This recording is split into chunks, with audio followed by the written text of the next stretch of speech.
Hi, I'm Susan Miski, and I have Dave Mitchell here from the Leadership Difference. We're going to talk a little bit about what is metacognition. Can you help explain that? Yeah, and it's complicated a little bit, but I think the best way to think of it is metacognition is thinking about thinking. Being kind of aware of the processes that are going on in your head so that you can manipulate them most effectively and maximize your learning and just kind of understand how you make meaning of things. And an example I would use is that when you learn something, you experience instruction like this perhaps, which goes into your working memory, your sensory memory, your short-term memory, and then you have to translate that using some form of cognitive strategy into a long-term memory.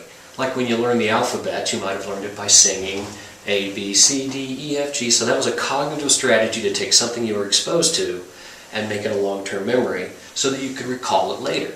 Because it's not really knowledge just because you were exposed to it. Anybody that's taken an exam in school and got an F knows that you might have been exposed to that information, but it didn't become knowledge.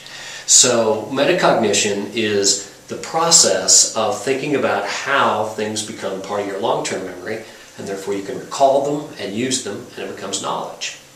I also think, as we'll talk in a later video, it has a lot to do with how we perceive and make meaning of the experiences we have. So, in a nutshell, metacognition is thinking about how I'm exposed to something, transfer it into my long-term memory, and therefore can recall it so it becomes knowledge. Does that make sense? It does. Okay.